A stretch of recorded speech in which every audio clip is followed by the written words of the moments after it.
Hello all you amazing people, and in today's video we're doing more of the Vibro Crystal Research. Actually, it's going to be the last little bit of the Vibro Crystal Research. Sadly, honestly, I kind of was enjoying this. It was pretty fun. I think we might do another video. I always say this, but I've realized now they're posting these on our profiles. Just for reference, I just started recording the Kokomi video. I don't even think I'm going to use what I recorded today. Just because, let's just say I can't exactly control how angry I get when I play Kokomi. As always, make sure to like and subscribe if you do enjoy this video, because it really helps me out a lot. We just hit 1,700, so thank you guys a lot for that. Alright, so let's just get this going, I guess. Yay, look at this amazing frozen thing. Yay, everything's being frozen.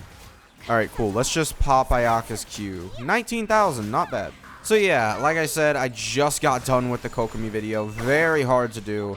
I think the best thing, I can't wait. Like, I really just cannot wait to get, like, Nilou, man. Because when I was recording the video, I was basically only thinking about Nilou team and how, like, actually it might be good. I might save it until I get Nilou. Like, legitimately, the Kokomi video might be saved until Nilou, because I just think that's... At this point, I think that's the only place where I'm actually like, you know, hey, Kokomi's good here. That's the only place where I can be like, yeah, point there, and like, that's where Kokomi's good at, right? That's the only place. Other than that, I really don't like Kokomi anywhere else. Can enemies spawn? And then also the freeze team, but the freeze team is completely different. Or 32,000, you say? What's probably gonna happen for the Kokomi video is that I'm gonna just decide to wait for Nilou, sadly. Like, I wanted to, you know, actually do it, but it's just, I don't really feel comfortable showing her off when I'm basically just trashing on her. Every single step of the way that I was trying to, you know, showcase Kokomi, I was just getting angrier and angrier, because it just, every single, like, corner I went to, like, it was just, oh yeah, we're running into her 7th, 900th design flaw, right? It just was not good, and I just don't want to, I want to be fair to her, but it's very hard when all I feel is just unyielding rage. That's all that I feel when I, like, play as Kokomi. She's just so poorly designed, man. So I just don't feel like Kokomi's really useful in many cases. Like, she really disappointed me every single step of the way when I was recording the video. It's just, her design flaws are just so prevalent. Like, there was one point in the video where I was just like, I was using Kokomi Hyper Bloom, basically, and I was using Kuki, right? And I was like, hey, Kuki is the only character that can possibly need healing on this team, because the other characters are already getting healing from Kuki, right? So Kuki is the character that needs healing, but because Kokomi does not heal the entire team on her burst or on her E-skill, Kuki does not get any healing. The only character that needed healing on that team could not get healing from Kokomi, because unless I switched into Kuki, which is just the worst decision you could possibly have, because if you are switching into Kuki, you're not getting any sort of damage. Maybe if there's another Dendro character that, you know, comes out and they're like, yeah, converts your damage to Dendro, that would be good, you know? Because then you could actually run Kuki, and, you know, that would be an insane buff to Kuki, honestly. But I don't think that that's going to happen. Only gold, yeah. Alright. But I don't think that's going to happen, and if it does happen, then amazing. Kokomi's even better, right? You can also try the Quick Bloom teams with Kokomi, which are just not really, like, amazing, considering the only Quick Bloom character that I really have is Sinnoh, which I already have said my opinion on Sinnoh multiple times before. Alright, so we have Alhaitham. I'll use Alhaitham. Cool. I like Alhaitham. Yeah, I really don't know what I'm doing on this team, but whatever. This is our team, so let's go. I don't really know how to play Alhaitham, but you know what? I can figure it out, right? I think that'll be fine. So yeah, sadly, let's look. How much? 45,000. Oh yeah, that's nice. Yeah, if this is a team that I can use with Alhaitham, probably should have summoned. Yeah, I really do. I wanted to summon on Alhaitham, but it just didn't really line up. I was like, yeah, I've got too many characters. What? Who was coming in the next update or something? Something was gonna happen, but yeah, this is just insane. I love it. It's not exactly like I'm doing amazing with Alhaitham. Like, Alhaitham's only doing like 6,000, but I think the real, like, way he's showing his prowess right here is the fact that he's applying Dinner. That's really where his value's coming from here. Because what he's doing is basically allowing Kuki to do as many reactions as she wants. Because while he's doing 6,000 damage, he also is allowing Dendro to be applied, which is something that needed to be happening on Kokumi's team. Really wish that, you know, it's just so much. It would have been so much better if Kokumi. If Kokumi was Dendro at this point, I think it might have been better than Hydro. I'm gonna be real. Like, her E-skill just, it's not good enough. Kokumi's E-skill just, it really is underwhelming. Like, overall, I think it should just heal the entire team. Why not? There's legitimately no reason. Like, oh yeah, oh no, it'll be 2 OP. Who cares? The wolves kill the entire team. Why not let Kokumi heal the entire team? I mean, the wolves are specifically here to buff Kokumi. Like, there's no doubt in my mind that the wolves are specifically there because Kokumi was not being used. They looked at Kokumi's sales and were like, oh, we need to make sure that healers are actually relevant. Because realistically, they're not.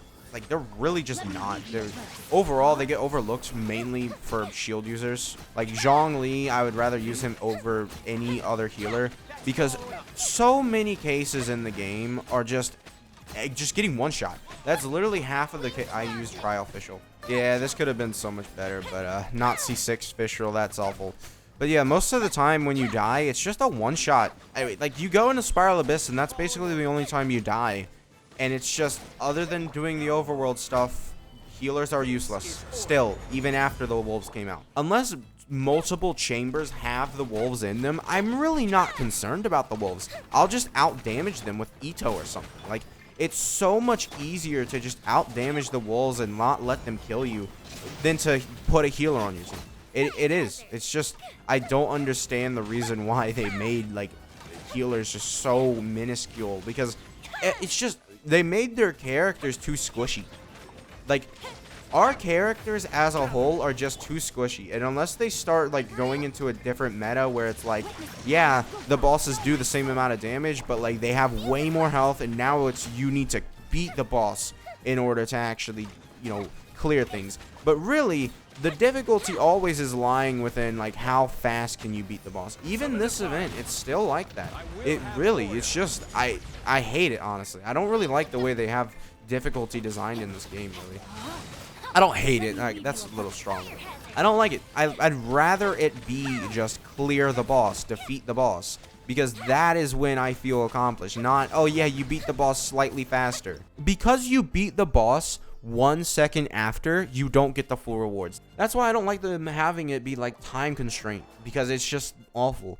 Now, this isn't exactly time constraint. It's more of how much can you do in a certain time. Whereas it's do this in a certain time. Those are two separate things and play completely differently. I like the how much can you do in a certain time, which is why this event is going to give it an 8 out of 10. Overall, this event, not like, you know, 9 out of 10. Oh my god, I love it. First of all, rewards. It needs to be 800 primos. We have 420. I don't like that. I wish it was just 800 primos. I think all small events or side events, 800 primos, and then all mainline events should be 1,600, just because it's a good number to be at. And I think it'll help out a lot in the long run. I wish they would do that, but, you know, I don't think it's going to happen anytime soon. They've sort of gotten comfortable without having to be generous.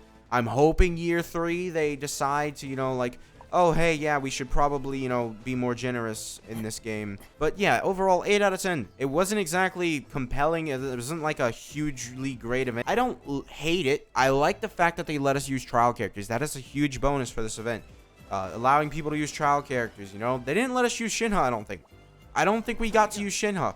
They did let us use Ayaka at the end there, but we didn't get to use Shinha, which should be a thing. Like, you have Ayaka. Ayaka's a great character, but why not Shinha? Shinha is a character that should also be able to be used. That is a character that people want to see, you know, should I summon for. That is a character that is a buffer for a certain type of thing. That is the #1, like, sort of, like, should I summon for this character? Support characters are when people should be asking, you know, should I summon? Other than, you know, the case of Sinnoh, because for some reason, Sinnoh is, like, the only character that doesn't work well with a whole bunch of supports. Like, I mean, I think Dea has better supports than him on, like, standby. I don't really know. Don't quote me on that. But I'm pretty sure she does, which just really hurts Sinnoh in the long run. I wish they made him different. Maybe they made his burst 6 seconds, and then you get 2 seconds every single time you do an E-skill, and yeah, that would have been great. I think a 10-second burst duration would have been great for Sinnoh, but they gave him 18 seconds, which is bad. So yeah, that's going to be it for this video. 8 out of 10 event. Thank you guys for watching. Bye.